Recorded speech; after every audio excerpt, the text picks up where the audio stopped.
Video ఎలా తీయాలంటే మనం నిలబడి వీడియో తీస్తూ ఉంటాం. కానీ మనం ఉన్నది ఒక దగ్గరే ఉంటది కదా! కెమెరానే కదిలిస్తాం కదా! అలా కాకుండా మనం ఉన్న స్థానం కూడా కదలాలి. అంటే మనం బస్సులో కూర్చున్నాం అనుకో, బస్సు పోతాంటది. గుండ్రంగా తిరుగుతాంటది. అప్పుడు మన కెమెరా కూడా తిరుగుతాంటది కదా! ఆ విధంగా తీయాలంట వీడియో.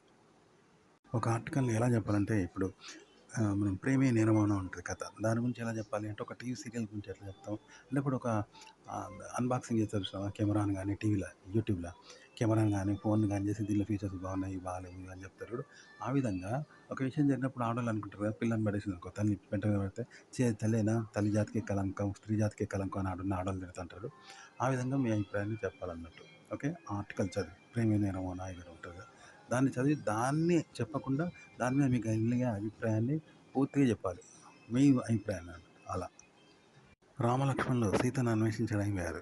రకరకాల కష్టాలు పడి ఆమెను వెతకడానికి ఎన్నో ప్రయత్నాలు చేశారు కదా! ఇదంతా కథ అయింది. చూసినావా అసలైతే వాళ్ళు రాముడిని అంతం చేయడానికి, రావణాసురుడిని అంతం చేయడానికి సీత కోసం పోయారు. కానీ వీళ్ళు పోయిందే కథ అయింది కదా! అగో ఇట్లన్నట్టు మనం ఒక ఆర్టికల్‌ని చదివినప్పుడు మనకు కొన్ని అభిప్రాయాలు కలుగుతాయి కదా! అవన్నీ నోట్ చేసుకోవాలి. చేసి వాటి గురించి రివ్యూ చేయాలి, విశ్లేషణ చేయాలి. ఒక ఫోన్ గురించి ఏదైతే విశ్లేషణ చేస్తామో అట్లా. ఒక పాట రియల్‌గా పాడొద్దు. స్క్రిప్ట్ ప్రకారం పాడాలి. వేరే వాళ్ళ వీడియోలు చూసినప్పుడు, ఒక విషయం జరిగినప్పుడు, ఒక న్యూస్ విన్నప్పుడు మనదైన అభిప్రాయం, మన కోపము, ఆవేశము, విమర్శ, ప్రతి విమర్శ ఇట్లుంటాయి కదా!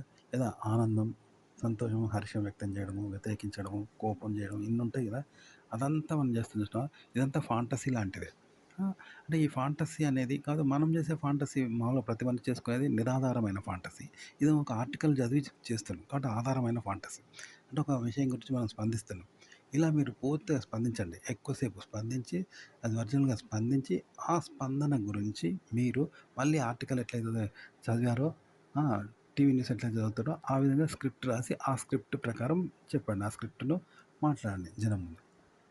బయట బయట పెద్ద వయసు ఆడవాళ్ళు మగ పిల్లల్ని తమ్ముడు పెళ్లి చేసుకుంటే నువ్వని అని అంటారు. సెక్స్ గురించి గర్ల్ ఫ్రెండ్ ఉందా? ఎవరైనా చూసుకున్నావా అంటారు. లేకుంటే పెద్ద వయసు ఆడవాళ్ళు ఆంటీలు కూడా పెళ్లి కాని అమ్మాయిలని ఎవడన్నా ఉంచుకున్నావా? అలాగే బండమంటాలని అడల్ట్ జోకులు చెప్తా అంటారు. ఆ! ఇట్లుంటదన్నట్టు.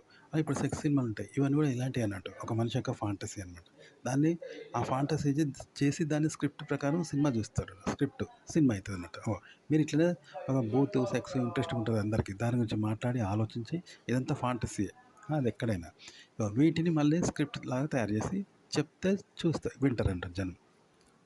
అలాగే మనం ఫ్రెండ్స్‌ని ఆట పట్టిస్తాం. ఒక గర్ల్ ఫ్రెండ్ వచ్చింది, లవర్ వచ్చింది. ఇగో ఈ ఆంటీ మస్తు ఉంచుకుంటదిరా వాడిని వీడిని అని చెప్తాం. ఇది పెద్ద లంజరా ఇది అని వట్టిగా చెప్తాం. అది కాకపోయినా చూసినావా మొన్న ఇది లేచిపోయింది అంటూ భూత కథలు సరఫరా ఇస్తాం. ఇది ఫాంటసీ లాంటిదే. ఆడవాళ్ళు కూడా అమ్మలక్కలు కూడా ముచ్చట్లు పెట్టుకుంటారు. అది వాడిని ఉంచుకున్నది, వీడిని ఉంచుకున్నది అంటూ సెక్స్ కబుర్లు చెప్పుకుంటారు. టైం పాస్ కోసం. సెక్స్ అంటే టైం పాస్ కాబట్టి. అబ్బాయిలు కూడా ఇలా ఫాంటసీ మాట్లాడుకుంటా ఉంటారు. అమ్మాయిల గురించి, అక్రమ సంబంధాల గురించి మాట్లాడుకుంటారు. సెక్స్ కథలు చదువుతారు, అడల్ట్ కథలు చదువుతారు, మాట్లాడుకుంటారు. ఇట్లుంటదంట. ఇవన్నీ ఫాంటసీయే. వీటినంతా మాట్లాడుకొని వీటి గురించి మీరు కంటెంట్ లాగా చెప్పండనమాట. అంటే స్క్రిప్ట్ తయారు చేసి స్క్రిప్ట్ గురించి మాట్లాడండి. ఓకే. శాస్త్రీయంగా మాట్లాడడమే స్క్రిప్ట్ అన్నట్టు. ఇలాంటి వదంతులు ఇప్పుడు దెయ్యం ఉన్నది. దెయ్యాల గురించి రకరకాల వదంతులు ఉంటాయి. దెయ్యం ఉన్నదో లేదో గానీ దెయ్యం వచ్చింది, ఎంటికలు ఇరబోసుకుంటది దెయ్యం, గాలి దిగిలొచ్చింది ఇలాన్నీ ఫాంటసీ చేత్తాం కదా! చేస్తే దాని గురించి స్క్రిప్ట్ రాసి, స్క్రిప్ట్ ప్రకారం ఒక సినిమా తీసి చూపెడతారు. 'రామ్ గోపాల్ వర్మ' చూసినావా? అదనమాట. కంటెంట్ ఇలా చెప్పాలి స్క్రిప్ట్ ప్రకారం. ఫాంటసీని, వదంతులను. ఇప్పుడు ఒక విషయం జరిగింది బయట జరుగుతాయిగా రేపులో, నేరాలో, ఘోరాలో, భూకంపాలు, దొంగతనాలు జరిగితే ఏం చేస్తారు జర్నలిస్ట్ దాని గురించి రాస్తాడు కదా! విషయం చెప్తే మళ్ళీ దాన్ని ఎడిటింగ్ చేసి చెప్తారు చూసినావా? అది స్క్రిప్ట్ అనమాట. అంటే మనం ఒక ఫాంటసీ అనేది చేస్తాం చూసినావా? అలాంటిదనమాట ఒక విషయం అనేది. ఆ విషయం గురించి ఇప్పుడు ఒక అమ్మాయి అనేది అంటున్నా ఆమె గురించి ఫాంటసీ చేస్తాం చూసినావా? ప్రేమించినట్టు, లవ్ చేసినట్టు ఇలా ఫాంటసీ చేస్తాం కదా! రకరకాల ఊహలు ఊహించి మళ్ళీ దాని గురించి మనం స్క్రిప్ట్ రాయాలంట. ఓకే. నిజంగా జరిగితే ఎట్లుంటదో మన ఊహ గురించి మన స్క్రిప్ట్ రాయాలి. ఇదనమాట కంటెంట్ స్క్రిప్ట్ రాయడం అంటే. ఇలా స్క్రిప్ట్ రాసి ఆ స్క్రిప్ట్‌నే చెప్పాలి జనాలకు. ఇదనమాట. అయితే యూట్యూబ్‌లో కెమెరా ముందు ఎలా మాట్లాడాలంటే, మనం ఒక పాటను వాడతాం కదా! జెన్యూన్‌గా అద్భుతంగా వాడతాం కదా! అలా వాడతామో అదే పాటను, అదే పాడడాన్ని స్క్రిప్ట్ ప్రకారం పాడాలి మనమే. అట్లనే కంటెంట్ కూడా మీరు ఎలా చెప్తారు జెన్యూన్‌గా, పర్సనల్‌గా మీ స్పందన ఎలా ఉంటుందో తెలుసు కదా! మానసిక స్పందన, వ్యక్తిగత స్పందన, అభిప్రాయం ఉంటది కదా! దాన్ని మళ్ళా సేమ్ అలాగే స్క్రిప్ట్ ప్రకారం చెప్పాలి. అది కూడా ఒక టెక్నికే. అలాగే ఇప్పుడు మనం టేప్ రికార్డర్‌లో ఒక వాయిస్ రికార్డ్ అయిద్ది. దాన్ని ప్లే చేసేస్తే అయితే మళ్ళా అదే వస్తది కదా! ఒక మనిషిది. మళ్ళీ ప్లే చేస్తే మళ్ళా అదే వస్తదిగా. అలా బయట నేచురల్‌గా మాట్లాడుతారుగా నేచురల్‌గా మనుషులు. వాళ్ళలాగే మళ్ళీ మాట్లాడాలి. మనం మాట్లాడినట్టు కాదు. వాళ్ళు ఎలా మాట్లాడతారో అలా మాట్లాడాలంట. మనలాగా గాకుండా. మనం మాట్లాడిందైనా మనలాగా మాట్లాడొద్దు.